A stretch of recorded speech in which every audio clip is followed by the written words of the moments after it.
Good evening. Welcome to Keeping the Beat, an engaging web series hosted live by TNMEA in partnership with the CMA Foundation. Tune in weeknights, Monday, Tuesday, and Thursday at 7 p.m. Central Time to learn and interact with music professionals from around the globe representing every facet of the vast world of music. Today is Thursday, June 18th, 2020. My name is Brad Foust, and I'm the District Fine Arts Specialist with Bartlett City Schools in Bartlett, Tennessee, and the Chair of the Tennessee Council of Visual and Performing Arts Supervisors. Tonight, I will be talking to you about using grant funding to strengthen music and arts programs. I encourage you to interact by replying to this live video stream with your questions and comments, which I will respond to throughout the hour with the expert assistance of our moderator, Carrie Radcliffe, who I'm proud to say is a teacher in Bartlett City Schools. One disclaimer before we begin: while this broadcast is being streamed live, it will remain on the Keeping the Beat Facebook page for future reference. And as such, your comments will also remain a part of the archive. So let's dive right into our presentation tonight. We're going to have a discussion about grants and the results of some of the grants that we've had a chance to run in Shelby County schools and Bartlett City schools. And then toward the end of tonight's presentation, I'd like to talk to you about how you can use grant funding or even preparing for a grant to advocate for programs currently operating in your district, or maybe new programs that you would like to start up in your district.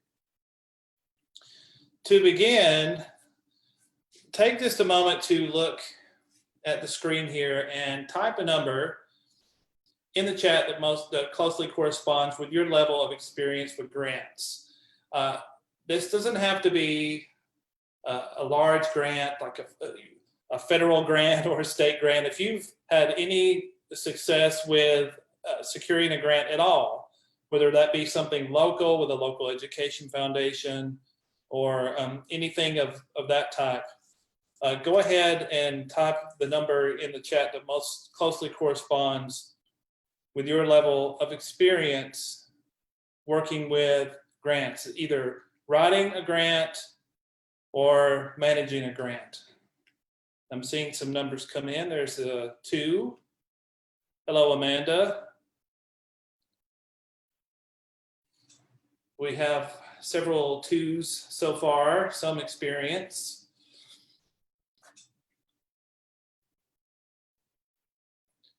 A 2, and I want to know more. So that's great. You're in the right place, hopefully. I hope we share some good information with you tonight on grant writing, grant management, and using grants for advocacy.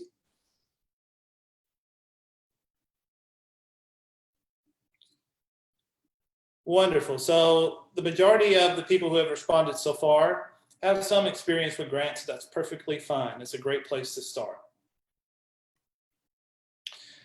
During tonight's conversation, we're going to talk about grants and grant management for just a few moments.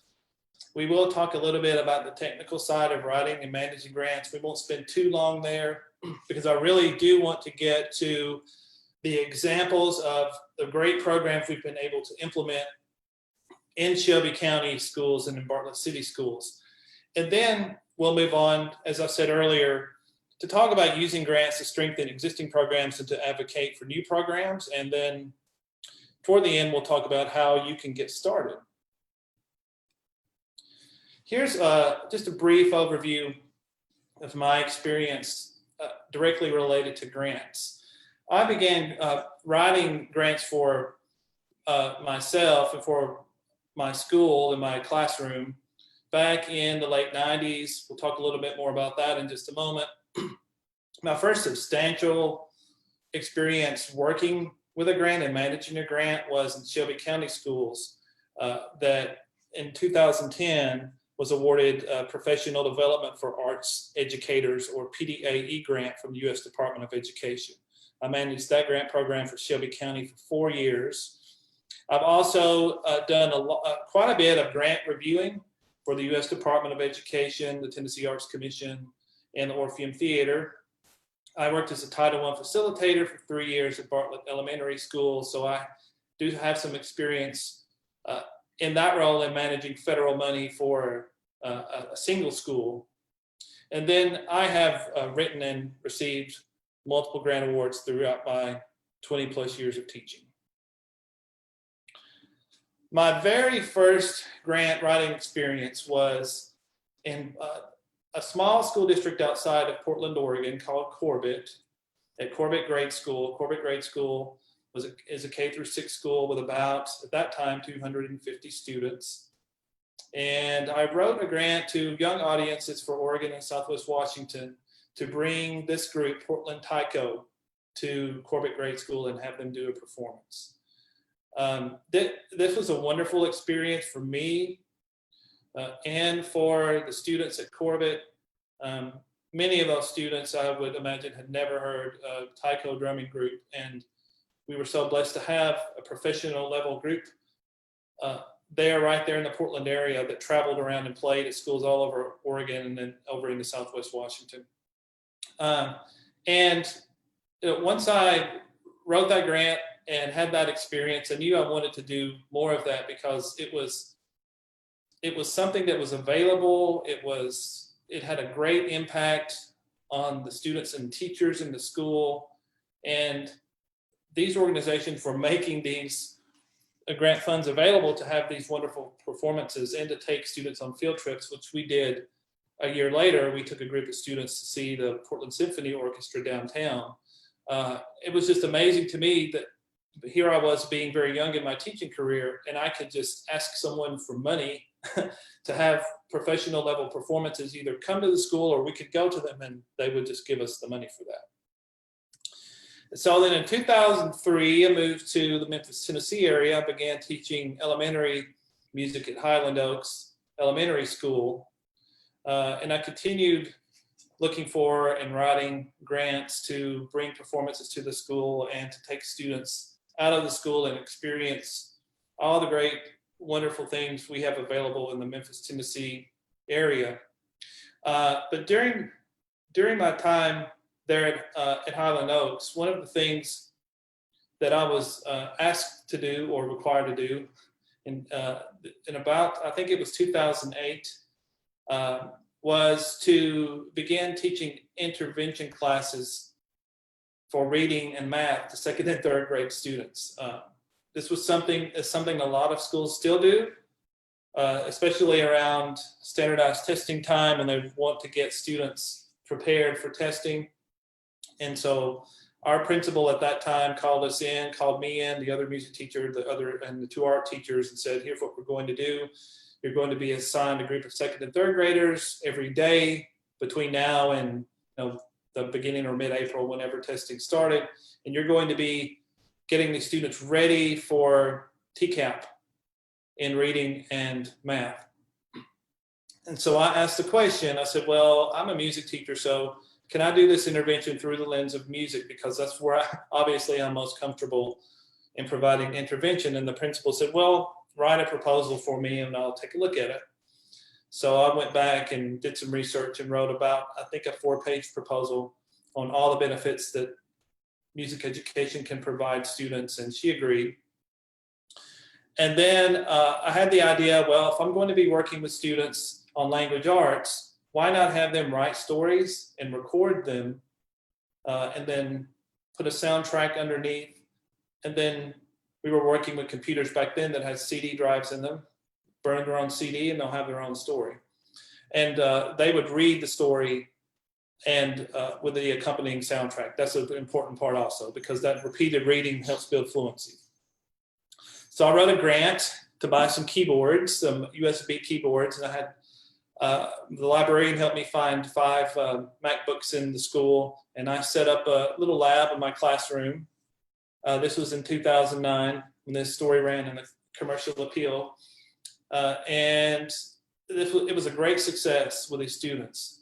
Taking music and merging that with the language arts skills and having them read stories and revise them, record them, and having their own physical CD of their story that they could take home had such a huge impact on the students in my intervention group. And it allowed me to teach in my own content area in music and not have to go and search for all these teaching strategies in other content areas that I wasn't as familiar with.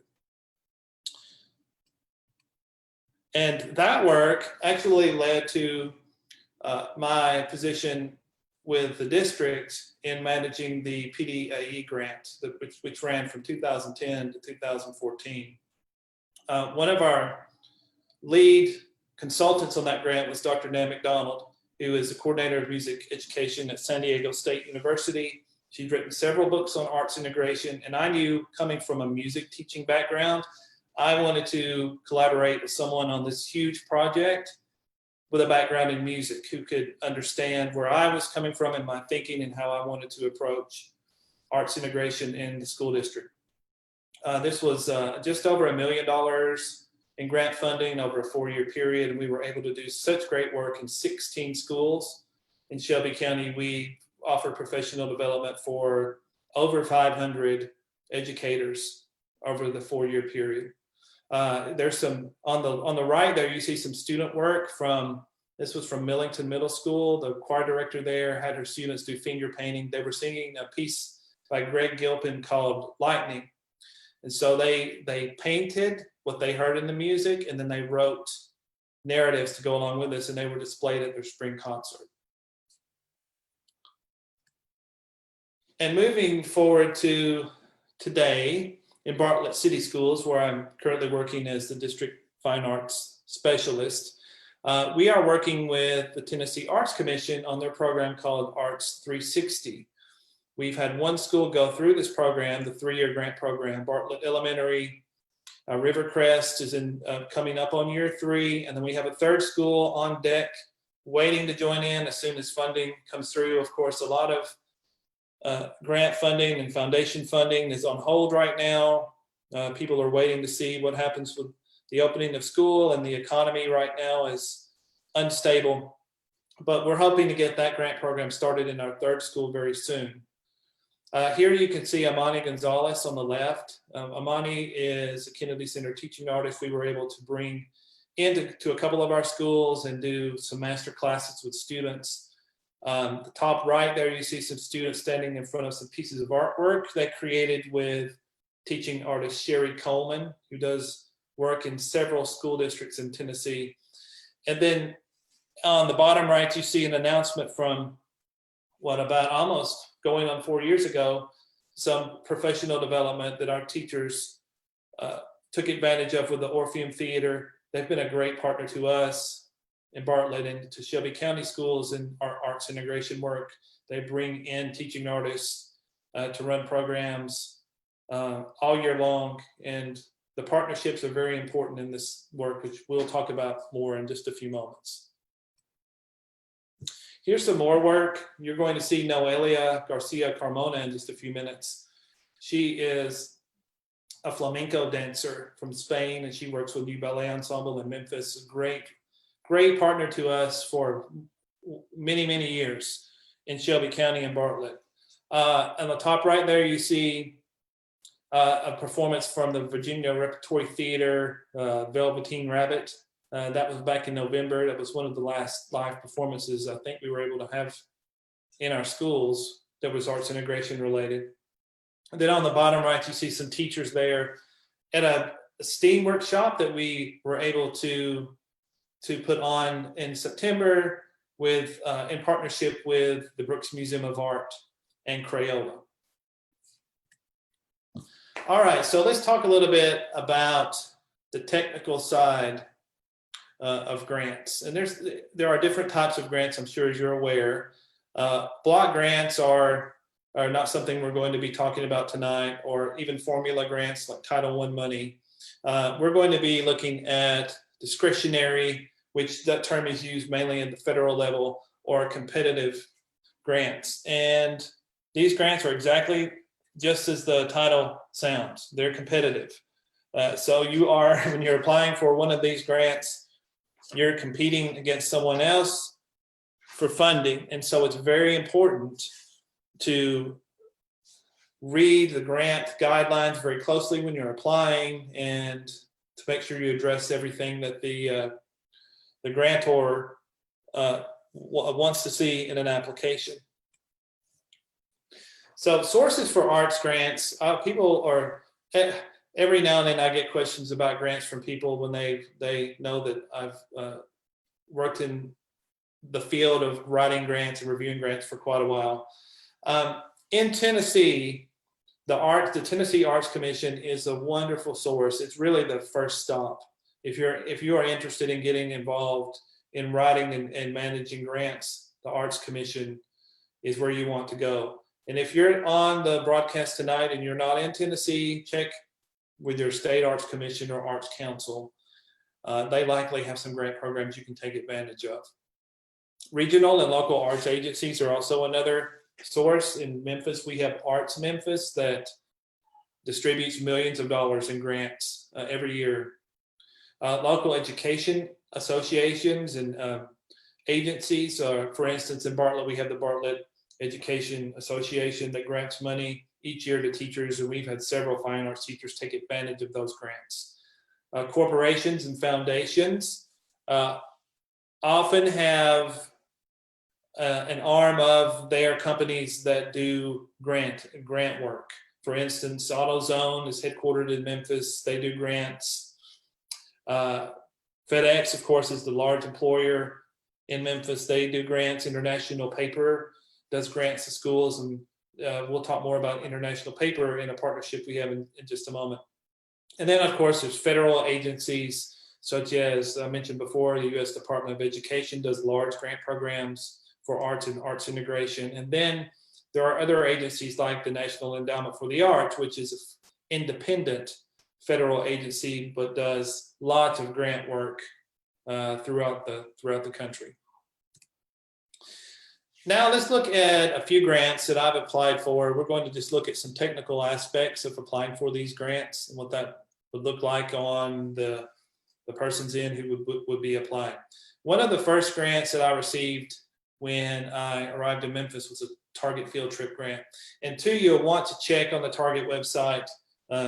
Lots of businesses and corporations and foundations, like I said before, are reimagining the way they do these grant programs. So make sure to check in if you're interested in applying for a Target field trip grant and see if those are going to be offered going forward. And here's the basic overview of what you would be submitting to Target. This is a very easy grant to apply for. You can apply for up to $700 for a field trip. And then you can see the dates there on when you would, if you received funding. These grants normally open up in August, but you'll want to check on that. Benefits to students, overall student learning experience, relevance to curriculum, and number of students who may benefit from the grant. And that wraps up the main part of what you would write in your application for a Target field trip grant. Back in 2006, I believe, it's been quite a while ago, I applied for a Target field trip grant and took a group of students to the Memphis Rock and Soul Museum, downtown Memphis, and then the Gibson Guitar Factory, which unfortunately is closed now in Memphis, but that was a great field trip. And a funny story about that, when I called the Rock and Soul Museum, the first person I spoke to on the phone was a young lady who graduated from Highland Oaks Elementary, which was the school where I was teaching at the time. And when I told her we received a grant, we're bringing students downtown. For many of the students, it's the first time they've ever gone downtown Memphis. She was able to comp the tickets for all of us. And we had about 50 students on that trip. So that was a wonderful, wonderful blessing. Just because I mentioned that we were working with grant funding, we were able to get those tickets for no cost. So make sure you mention that when you receive grant funding, if you're going out and working with businesses like the Rock and Soul Museum or Gibson Guitar Factory, sometimes they'll help you out. Another grant we've applied for in the system is the Champion Creatively Alive Children grant from CRAYOLA. Rivercrest Elementary received that grant, not this past school year, but the school year before. CRAYOLA is reimagining how that grant program will look. So if you Google CRAYOLA Champion Creatively Alive Children, it will take you to the website, and then at some point, CRAYOLA will be releasing updated information on this grant program. But through this grant, you can receive $2,500, and some of that will be distributed in CRAYOLA products, which is great for your school, and it's mainly targeted at elementary schools. And so with this program, you can see right away that there's a little bit more information here you have to consider. This is a more substantial application you would write for this program. So you would be considering things like collaboration and sustainability, and what the arts infused experience would look like for students and teachers. You would be reporting on those sorts of things. And then when you were writing the narrative for this grant, you can see that you're going to have to write longer passages about what you would do with the money. And then there are some reporting requirements for this grant, whereas with the Target Field Trip grant, the reporting is minimal. With this grant, there is a formal report you would send in at the conclusion of your grant project that would be reviewed by the staff at CRAYOLA. So this would be the type of grant you would want to collaborate with people in your school to write. And it's always a good idea to do that, especially if you're working on a grant that has a larger requirements behind it, like this grant, and then the next one that we'll look at in just a moment. And here are some pictures from Rivercrest Elementary Schools. One of the projects that they did with the CRAYOLA money was to have a community art night, and they did this in the gym, and they set up stations, and they had all different types of experiences that students and families could come in and work on together to create art. They coordinated this with the school's art show, and you can see some of the artwork. And then in the top right-hand corner, you can see there's a parent that's working on a piece of art. This was a great project for the school. Wonderful to bring the community in and have them have this experience around art in the school building. And then the third grant I will talk to you about for just a moment is the Arts 360 grant from the Tennessee Arts Commission. This is a 3-year grant program, $55,000 total, much more substantial application than the first two we looked at. And you can see here are some of the things you would consider when you're looking at applying for this grant. You would get very specific with goals and timelines. You would write a detailed budget. And so this was something that you would likely want to collaborate if you're at the school level, with your school financial secretary and your principal, of course, or maybe even at the district level with your district finance office. You would want to collaborate with those people on. It's always great to mention in applications like this who you plan to partner with, so the organization knows that you're serious about working with people and you have plans to spend the money the right way. And then this grant has something called a cash match at 50%. So with this grant, we match for every dollar we get. Of course, we match at 50% with teacher salary. So we have to document that every year and submit it to the Arts Commission in the form of an annual report. And so at the end of each year, you're closing out one year and you're applying for the next year. So when you get funding like this, you're applying every year for the funding. It doesn't just come every year automatically. You close one year out and you apply for the next every year through the full term of the grant. And then you can see here very quickly to look at how this grant is scored. And there's a panel that will meet, a panel of 5 or 6 people, and they'll consider the grant and they'll score this grant along with other grants, and then those will be ranked. And then the Arts Commission determine who gets funded. See, now we have a couple of questions. Drew Davison is asking, how important is it to learn about the funder and the goals they have in providing funds? Do you feel that knowledge of their end goals helps to inform the grant submission process? I do. For instance, we're talking about the Arts Commission. The Arts Commission has been committed to helping build and sustain arts integration programs in Tennessee schools for quite a while.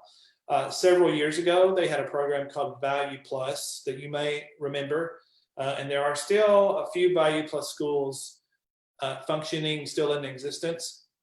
And then this program started up about 5 years ago. So I know that the Arts Commission is committed to helping these programs grow and sustain them. And they, of course, they do lots of other types of grants as well. So obviously, with the name arts in their title, they're very closely aligned with what's happening in schools in Tennessee and in the arts community in general. So yes, it's always good if you can know something about the organization, especially I found if you're looking at foundation funding. It's dangerous to go to a foundation and just ask for funds without looking at what their goals and missions, their goals are and their mission statement is. I've found that to be true in several cases on foundation grants that I've applied for. Here's another question from Spencer. Are you aware of grants for college students outside of Tennessee? The plan would be to bring them from Houston to Tennessee for exposure to Tennessee music culture. The place for you to go if you're in Tennessee, I know Tennessee has some grants that may align with some aspect of what you're asking about. So I would recommend you check out the Tennessee Arts Commission website. I believe it's tnartscommission.org. That may not be correct. So just Google Tennessee Arts Commission and you'll find the website there, and just click on their grants tab and you'll find all the information about their wonderful grant programs. Okay, so when you apply for a grant like Arts 360, here are some typical expenditures. Some grants allow for salaries. My salary was paid out of our federal grant, our PDAE grant, for 4 years. Some other grants are very specific about not paying salaries or stipends or anything to do with payment to an individual. So you'll need to read your grant rules closely on that. Supplies and materials, travel, PD, field trips, equipment, printing, advertising. And then there's this thing called indirect costs. This is something when you're writing any type of grant, you'll need to check with your district finance office on, or if you have a district grant office, check with them on this. Most districts have what's called indirect costs. It's a certain percentage that the district takes when you or anyone else in the district applies for a grant, and that money goes back into the district to pay for all the administrative work that the district will do to manage the grant, mainly on the budgeting end. Here's some commonly used grant terms. I won't spend a lot of time on this because I really would like to get to the examples. Just know that when you get grant money, for instance, in the case of a federal grant or even an Arts Commission grant or National Endowment for the Arts grant that extends over several years, you'll need to know whether or not that those funds roll over. Rollover is a term there. Sometimes they do, sometimes they don't. The Arts 360 grant funds don't roll over from year to year, so they must be spent down within the fiscal year and when they're awarded. And so there's just a few terms that you can consider, and there are some great websites online that will take you through all sorts of terminology that you would want to know when applying for a grant. Very quickly here, some tips on how to write a winning grant application. And keep in mind that the grant, for people who write grants on a professional level, do this for a living, they get funded at about a 50% rate. So especially when you're looking at competitive grants, it's tough to get through sometimes. Carefully read the RFPs, requests for proposals, or grant guidelines. Set SMART goals and a specific, measurable, achievable, realistic, time-bound goals. If you're writing a federal grant, you'll be asked to do that on the front end. Lots of data from various sources, detailed budgets with explanations for your expenditures. You want to talk about what you're going to do with each line item and how it's going to be spent. Project assessment. In the years of grant reviewing that I've done at the state and federal level, this is one area where I see grantees sometimes miss the mark on project assessment. So ask some people, ask some trusted sources about how you would write a project assessment for a grant.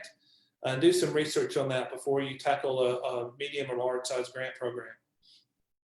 Form a committee, have people help you write the medium and large size grants. There's no reason why you can't do that. Consult with your district grant writer or finance department. Make sure to check with your district to see if they have grant procedures in place. In some cases, grants will need to be approved by your local school board before you can receive the funds if it's a large enough amount. And then finally, tell your story in your grant with all the data and all the other things you have to put in. Make sure your story gets through on why you are seeking funding and how that will positively impact the students and teachers and other people that work in your school district. If you were on our webinar a couple of days ago, the Arts Integration from STEM to STEAM webinar, you saw Jamin Carter talking about the Kennedy Center's definition for arts integration. And I won't read it to you, here it is. You can Google that and find their defining arts integration document, which explains this in detail. It's the definition we use with our schools, our arts integration schools in Bartlett City. He also talked about, Jamin Carter, also talked about the 3 ways arts are taught in schools. Arts is curriculum. That's your standalone music, visual art, dance, theater teachers teaching aligned with state standards. And then arts enhanced curriculum, the example Jamin used was learning the ABCs by singing the ABC song. The teacher is not going to hold that kindergartner or maybe first grader responsible for pitch and rhythmic accuracy when they're singing the ABC song. They're looking to see if the child knows their ABC. So that would be a good way to look at an arts enhanced curriculum. And then we have arts integrated curriculum, where we're looking at standards inside and outside the arts on an equal level. And we're looking at assessing both, and then students are demonstrating their understanding through an art form. And we'll see some examples of that in just a moment. Now we're going to quickly look at a few programs we have done in Shelby County and Bartlett City with local arts organizations that align with arts integration. And most of these are grant related, although this program, Letters to Beethoven, was done with no funding. We didn't expend any funding for this program. I found this program about 10 years ago through the A+ Oklahoma Schools Network, and they started this program in conjunction with the San Francisco Symphony. And so I talked with the folks in Oklahoma and received permission from the Symphony in San Francisco to run this program in Shelby County and now in Bartlett City. And we did this program 3 times with the Memphis Symphony Orchestra, and then last year with the Iris Orchestra, which plays most of their concerts in Germantown, which is a suburb of Memphis. And basically, this program is tied to integrating music and writing. So students will learn about Beethoven in school, and they will apply their knowledge of the history of Beethoven and his music, and they'll write a friendly letter to Beethoven. And in the schools where we've done this, we've seen great collaboration between classroom teachers and the music teacher. And so we have students write these letters, and then the way we've done this program in Bartlett is that the letters are submitted, and then we have people at the district office read and score the letters with a rubric, and then we had several letters read and scored by Iris Orchestra musicians and staff, and then the winners received tickets to a live performance. And last year, we had several winners. We had a winner from each of our 6 elementary schools, and I'm going to play a recording of one of the students reading her letter from Bonland Elementary School. Dear Mr. Beethoven, I'm Anya. Today I would like to talk to you about your life and how it compares to mine. You started playing the piano at the young age of 5. I also started playing the piano at a young age. I started when I was 6 years old. I have a lot of family members who play the piano, like my mom, my grandmother, my sister, my aunt, and a few of my cousins. This is one of the reasons my mom was quick to say yes when I asked to start playing. But only a few years later, I was no longer interested. I also know that you play the violin and viola. That's fascinating because right now I'm learning how to play the viola. You are a great role model for kids my age because you kept following your dreams even when you started school as your hero when you were 30 to 40 years old. when your mom passed away when you were 16 years old, and many other tragic events. I hope you know that everyone still listens to your music and admires you. Many people wanted to keep your spirit alive, so they made a museum that's located in Germany with many things from your life in it. I wish you happiness, and remember to keep, even when times get tough, to keep calm and play on. From your good friend, Anya. And that's an example of one of the winning students reading her letter, and these students that you see here and a couple of others, which we did not have recordings of, received tickets for themselves and their families to attend an Irish orchestra performance where some of Beethoven's music was played. This is always a great program that we do in Bartlett City. Our teachers get really excited about it. The students really love it. Here's a clip from an article that appeared in the Bartlett Express. Up at the top right, you see an example of a student letter, and then down below, you see the winning student from last year and Mr. Anthony Richardson, one of our wonderful music teachers from Oak Elementary School. The second program we're going to look at was based on a book called Ballet for Martha, which you can see, Making Appalachian Spring. This program came about from a visit that I was visiting an elementary school, one of our arts integration schools, and I was in the library.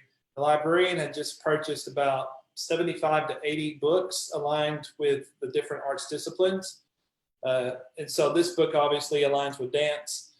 And she showed me this book and she said, Brad, you have to see this. The illustrations were beautiful. And I started looking at the book and I thought, wouldn't this be great if we could partner with New Ballet Ensemble and bring this book to life in our schools?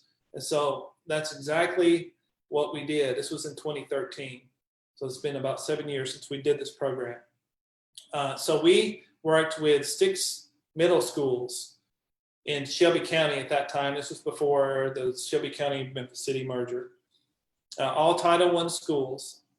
And the great thing about this is that a teacher from the Martha Graham School flew to Memphis, did a workshop with dancers at New Ballet, and then choreographed part of the original ballet from Appalachian Spring.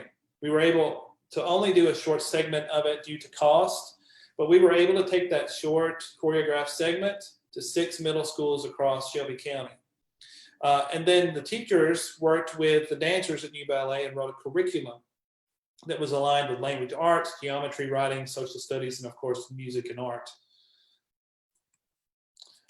And here's a short video of one of the dancers from New Ballet working with some students at one of the 6 middle schools. The video quality's not great here, but I hope you can see this.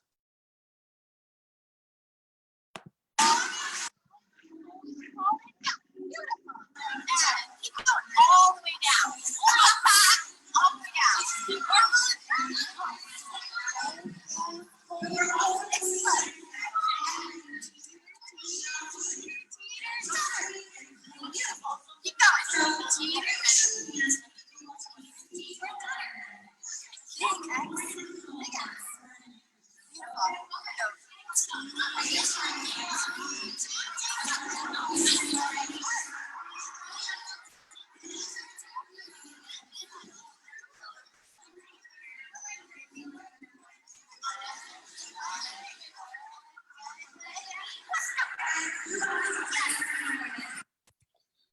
So you can see there that along with the work that the students did, they also were able to participate in master classes with the teaching artists, which is a wonderful experience for those students. I'm sure many of those students will never forget that having that opportunity to work with real live ballet dancers and have that experience. And of course, here you can see there's Erin Copeland, Martha Graham, Isamu Noguchi, who designed the sets for Appalachian Spring. That book, Ballet for Martha, was about how all 3 of these artists collaborated. And of course, Ballet for Martha was the first working title for Appalachian Spring. And then here's a clip from some information that Katie Smythe, who's the founder and CEO of New Ballet, included on her LinkedIn page about this this project that we did back in 2013. And along with the work we did in Shelby County, we continue to work with New Ballet on projects in Bartlett City. And then here's a short video that was shot at Bartlett Elementary School about 4 years ago with Noelia Garcia Carmona. You saw a drawing of her earlier in the presentation that a student did at Bartlett Elementary based on this workshop.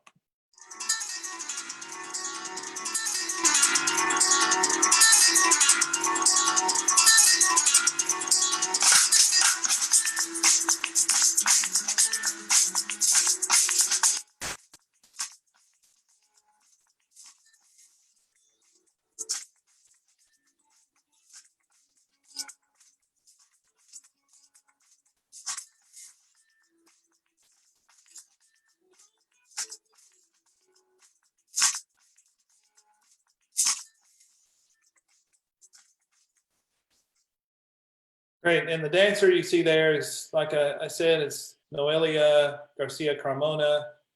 She is a flamenco dancer. She's from Barcelona, Spain. She's worked with us in Bartlett for many, many years, including working at Bartlett Elementary's Summer Read to Be Ready camp for the past 3 years. Of course, it didn't happen this year, but for the past 3 years, Bartlett ran a 4-week reading and literacy camp with funding from the Tennessee Department of Education. And one of the weeks was dedicated to arts integration. And Noelia was one of the dancers who would come back and work with us on a consistent basis. I know Christine Hughes is on with us tonight, or was on with us tonight. She's one of the teachers one of the music teachers at Bartlett Elementary. She's been a great champion of arts integration at that school and has participated as a coordinator for that program for several years. And then here's another program we did with teaching artist Sherry Coleman at Bartlett Elementary a few years back, based on the sundial that lives out in front of their school building. Many of the students didn't know what that was out in front of their building. It looks like a little bit like some of the students said it looks like a tombstone or a grave in front of the building, but it's actually a sundial. And Sherry Coleman worked on a project that was based on the sundial that is at the state capitol in Nashville. She wrote this whole curriculum based on the sundial. And so when we contacted her and she found out we had a sundial and we wanted to bring her in and do this project, she was so excited. And she spent a week at the school teaching in several classrooms in different art disciplines. She's very talented and as a storyteller and visual artist and a musician.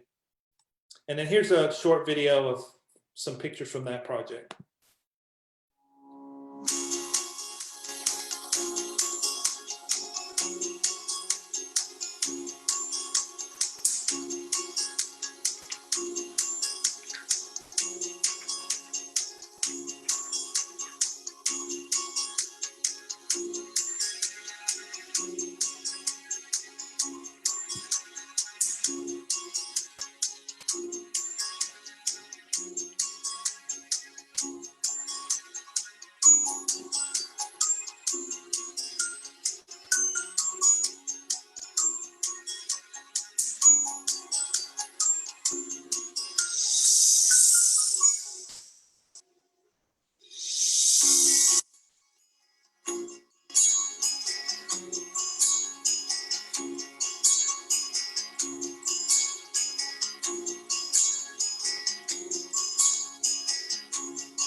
You could see some of the artwork that students did there. It looks like metal work, but it's actually aluminum foil, and it's painted aluminum foil. And the students were so excited to create that work and display it in the school building. We actually found Sherry Coleman at a Tennessee Arts Commission conference.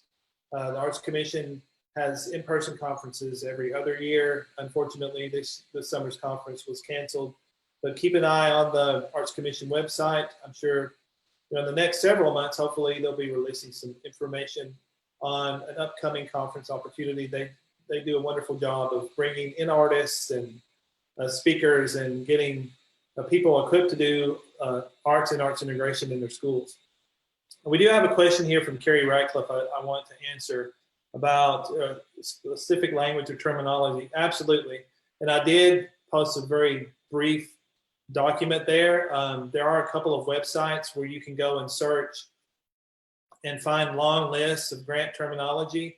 There's a lot of ins and outs of writing grants, especially large grants, federal grants in particular.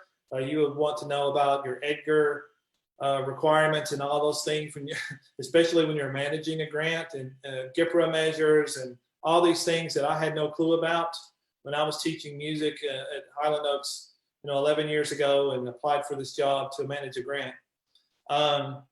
There's a site, I believe, called Grant Craft that I consult on a regular basis. It has a lot of great information on it about writing grants and managing grants. I can go back and add some links back into the chat a little bit later for some sites that I know of that you can consult. So yes, it's a very good question. Doing that research on the front end always makes things easier. And then here's a program we just started up this past school year with Borderless Arts Tennessee. Borderless Arts is a statewide agency that is based on providing arts experiences to students with disabilities. And they have a partnership with the Kennedy Center. They receive funding from there. And in November, we were blessed to have a teaching artist come over to Bartlett, and for 2 days spent time at Bartlett High School working with functional skills students. And you see they've created bottle cap art here. And the panther is significant to the district because that is the mascot at Bartlett High School. It's a wonderful partnership we've just started up. And as a matter of fact, Borderless Arts has received some funding from International Paper, which I mentioned previously, to work with us this coming school year. We don't know what that work will look like quite yet, but we're going to move forward, whether online or in person, with some type of programming for students with disabilities and exceptional students in Bartlett City Schools. We're very, very excited about that partnership and moving forward with that organization. So in the title of this presentation, you saw the word strengthen and advocate. So you may be thinking, how on earth can I strengthen and advocate programs with grant funding or even writing a grant? A good place to start when you're looking at writing grants, especially large grants, do a needs assessment in your district. 4 years ago, we did that. We used the opportunity to learn standards from NAFME and did a needs assessment with K-12 music, and we adapted that and did a similar needs assessment with visual art, theater, and media arts. So it's good to know what your needs are, what your capacity is in your district before you start applying for funds, especially middle to large scale grants. Funding's not guaranteed when you apply, or sometimes it's not needed. But that doesn't mean you can't use all that work you do on the front end in a beneficial way. And I'll talk more about that in just a minute. Use your research to advocate for existing programs. Just like I said, that needs assessment, one of the things we did in Bartlett was we used some of the work we did on a grant program that we applied for about a year to 18 months ago. We did not get funding for the grant, but we used all the work we did and research we did to secure a couple of new teaching positions in our district. In a small district like ours, for us to carve out some new teaching positions in music was a huge win for us. And it was largely based on all the work we did on the grant. Exhibit clear need in your writing. Have plans for continuing without funding. Sometimes you don't get funded. Like I said, that doesn't mean you just have to let those plans go by the wayside. Sometimes you can still make it work somehow. Look for opportunities that may not be evident. And when I'm talking about opportunities, I'm talking about grant opportunities. Foundations and corporations sometimes will come through for you. And then there's always other grant and funding opportunities out there if you look closely enough. Google is a great search tool when you're looking for new grant opportunities. I do want to show you one more video, and then we're going to start wrapping up here in just a moment. I did see a question here from Jessica Birmingham. Hi, Jessica. Do you have experience with grants used to purchase equipment, such as drums or guitars for the classroom? Well, we did use some of our federal grant money to purchase things like that, and we're using our Arts 360 funds to purchase instruments, and those instruments will be used by music teachers. They'll be used by classroom teachers as well. Of course, there are foundations that specialize in that sort of work. The VH1 Save the Music Foundation, Mr. Holland's Opus. There are some requirements that schools must meet before they can apply for those grants. And then in the case of a foundation like VH1, you know, they supply instruments to schools that have a high need, but they also require districts to supply someone to teach. So for instance, if you were applying for instruments to start a band programs in elementary school, which we don't have in Bartlett, and we have general music up through elementary school, and then students start in band in 6th grade. But if we wanted to start band programs in Title I schools, and we wanted to go to them for instruments, they would come back to us and say, well, you need to make a commitment at the district level to hire people to teach the classes. So there are some requirements there when you're applying for those. But yes, there are opportunities to use grants sometimes, for instance, like Arts 360, to do some things like that. Here's you can see me in this picture here in the classroom. I was visiting Bartlett Elementary on this day, and the students in this class, 3rd grade classroom, were working on learning about Thomas Jefferson. And I believe the Louisiana Purchase, and I was pulled into this tableau, and I'm Thomas Jefferson there. And they called me Mr. Jefferson when I went back and visited them later in the year, so they remembered. So tableau is this a theater-based technique where students form frozen pictures with their bodies to represent concepts or definitions of words, or selections from a story, those sorts of things. This video I'm going to show you was shot back in, I believe, 2012, 8 years ago. And it was after the 5th grade classroom had engaged in a tableau language arts lesson based on a book about Babe the Blue Ox. So I went in and I videotaped the whole lesson to document it. And then I went back about 2 weeks later. I wanted to give students a couple of weeks to be out of the lesson to see how much they remembered and what was the impact that it had on the students. And so this next video is the students talking about their experience participating in this tableau language arts integrated lesson. And while you're listening to the video, pick out some of the words you hear students repeating. It won't be hard to do. You'll hear the different students saying some of the same things over and over. And then if you hear some things that come to mind that you hear repeated, or things that just really leap out at you, go ahead and type those in the chat.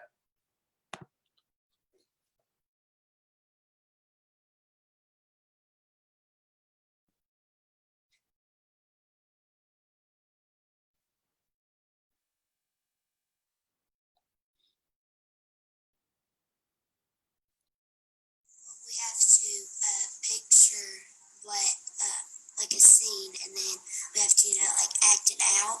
And I think that it's helping us just learn how to get a better visual of the scene, and it'll help us remember it better. It can help you figure out, like, when you read the story, it can help you understand it more when it's in little bits, and you don't have to take it all in at one time. And it also helps you, like, realize how the characters act, how you just understand them better. And when you understand them, it'll help you understand the story better. Well, basically, it's better than just sitting down at a chair doing a test or a math test. Well, tableau is better because it helps you understand the story better. It's like if just reading a letter, like reading a story on the page and then getting the questions and filling them in, and then rather you can do that, or you can just act them out yourself and feel more better about what you're learning and stuff. It also helps you. Tableau helps you interact with other people, and it's different for some people because doing a worksheet it really doesn't get the blood moving. So, and then people later are tired of the worksheet and they're like about to fall asleep in the worksheet because since we're 5th grade, we've been working on worksheets, and doing worksheets is boring basically. So Learning at the same time. And getting to work with new people and learn things about them and see how they work and how they think with ideas. It'll help you because when you're about to experience a lesson, you'll be able to have a couple of pictures in your head about the story, and it'll help you sequence the events that you're about to experience. It also helps you prepare you in life. Like if you're going to say you want to run for mayor, it'll help you be able to talk in front of other people without being shy and muddling. I've been to another class before, but I just moved to the other one, and it's different because the other classes don't get to learn the same thing, so they should learn the same thing. And usually we wouldn't get in a circle, but we get in a circle so we can look at our focal point and get it down how we try to do the exercise, because it's really good and it's actually fun. And the last student you saw in that video was talking about getting in the circle and finding the focal point and concentration.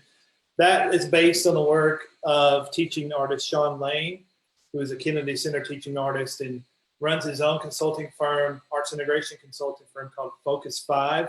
Damon Carter, who was on our Workshop Tuesday, works with Focus 5. So look up Sean Lane's work. He's a wonderful teaching artist if you're looking to learn more about Tableau. Very quickly, here's some results. From PDAE, you can see some of the positive results the students experienced through that 3-year grant program that's extended into a 4th year. And then teachers also experienced some success on their evaluations, and they saw growth in student scores in language arts and math in their classrooms as compared to classrooms where arts integration was not being used. And then here's a screenshot from a pre-post survey we did with Bartlett Elementary School. This was a 3-year grant program, Arts 360 in Bartlett. And so we administered this survey at the beginning of the grant and at the end. So you can see pre-post results. And this is just one of the survey items. I'm comfortable with experimenting with a variety of ways to teach content across the curriculum. You can see the strongly agree there went from 24% to 49% over a 3-year period. That's a significant increase, a positive increase in comfort among teachers to integrate the arts, all teachers in the building. One thing, we're getting close to time here. I'll have a couple of minutes left. One of the things that often comes up when I'm speaking with music and arts teachers about arts integration is this concept of arts as curriculum versus arts integration. Are they opposed to each other? And they're not. I integrated the arts or other subject areas when I taught music for several years, as I showed earlier, and I knew my students needed it. They needed some support in other areas, and I could provide it through music, and I did that. And I saw it as a service on my part to do that. And so if you don't believe me, then here's a quote from Christine Hughes. I've mentioned her a couple of times tonight. She's a wonderful music teacher and arts integration advocate in Bartlett City Schools. And this last paragraph is powerful. Since BES, that's Bartlett Elementary, became an arts integrated school, I've noticed general educators ask me for more advice on how to help their students learn about certain concepts. Teachers come to her, and she's been able to teach teachers how to conduct. And then this last sentence is really hits home. We're seen as experts in our fields. This type of work sets teachers like Christine and other music teachers and arts teachers up to be the expert teachers in their building. Allison Swanger said, the art teacher at Bartlett Elementary, said Tuesday that she considers herself the on-site teaching artist in the building. She's a visual artist, and she's right there. She works with teachers, and I know Christine does as well. So this type of work really elevates the work of music and arts teachers in buildings. It doesn't tear it down at all, and it doesn't replace arts as curriculum in buildings. Here's a quote from a kindergarten classroom teacher from a study that I did at Bartlett Elementary back in 2015, where she's talking about using music in her classroom and how students found meaning and positive feelings and how they expressed pride in their work. And this was in a kindergarten class where students were writing music and then recording it. There's a couple more things here. Share the news when you receive grant funding. You know, good things come your way when you can share with people that you're receiving funds. Document everything that you do with your grant program, especially in the long-term programs. If you're allowed, find matches for your funds and to spend every dollar you have. You would be amazed at how so many people get grants and they don't spend all their money. It's more difficult to do than you might think, but whatever size grant you get, make sure you spend as much of it as you can, if not all of it. Very quickly here, I know we're running over on time. Lessons learned, ask for help, ask for donations. I didn't even have to ask for a donation of tickets when we went to Rock and Soul Museum. They were just donated to us because I mentioned the grant. Partnerships are crucial. We could have done this work and continue to do this work in Bartlett without all the great arts organizations in Memphis and teaching artists across Tennessee and from around the country that we've worked with. Planning and communication are essential on the front end, during the grant, and after. And like I said before, document everything. I'm so glad that I've documented all this work that I've done and we've done in Bartlett and Shelby County over the past 10 years, because now I can share things with all of you like this. Seek out your local artists and arts organizations and work with them as much as you can. Try to keep those dollars at home, and then share what you learn with others. It's very important to disseminate information. Almost every grant you apply for will ask you how you're going to disseminate your grant information, because it's good to let people know what you're doing. They can learn from you, and then they can start programs and hopefully have success just like you're having. So where should you begin? Tennessee Arts Commission, first stop. If you've never written a grant, apply for a student ticket subsidy grant. They normally open in early August. Check the website over the summer. There may be some changes there on how these grant programs work going forward into the new fiscal year. But the student ticket subsidy, you can apply for up to $3,000 for field trips or bring artists into your building. It's a great program. Check with your local education a foundation. You probably have one in your district or in your county that may do grants, no matter where you are in Tennessee. So check with them. Search Google for grant call for reviewers. If you're interested in reviewing grants, I've learned so much about grants just by reading grants and scoring them and reviewing them. The Tennessee Arts Commission is always looking for grant reviewers around February, March, and April of every year. Check on their website if you would like to review grants for them, apply, and then they'll seat you on a panel and you can get to see what people are doing all over the state. It's a great way to learn about grants. Find a writing or project partner with some experience and let them take you through the process. It's a great way to learn also. Someone who's been there, someone who's made the mistakes and learned from them and knows how to navigate all the obstacles that you can face with writing grants. And finally here, you see the drawing that I showed you earlier of Noelia on the left, and then there's Noelia on the right. This picture was taken by Amanda Tudor, who's one of our wonderful visual art teachers in Bartlett. This picture speaks more than I could ever say about the arts, the impact on students, the impact on teachers. You see the teacher in the background participating. Our students, our kids need the arts now more than ever. And these types of programs can be funded through grants. It's a great way to bring professional artists and performers into your building or get kids out of the building. And it's a great way to keep the arts at the forefront and in the center of people's minds in your district and in your community. And let's stay connected, let's stay in touch. Here's my information, my email address, faustmusic@aol.com. I've had that address since the early 90s and I'm keeping it. It shows my age, but I'm going to keep that email address. There's my LinkedIn page. Follow me on Twitter at Foust Music. I'm always posting things about happenings in Bartlett City Schools and interesting things I find online. And let's do our outro here and officially wrap things up for the evening. Tune in Mondays, Tuesdays, and Thursdays at 7 p.m. Central Time to watch Keeping the Beat live. And remember to tell your friends about our program. Dr. Bradley Kent, the State Director of Music for the University Interscholastic League in Texas, is the next program host, and that's coming up on Monday. Take care, everyone. Have a great evening. See you soon.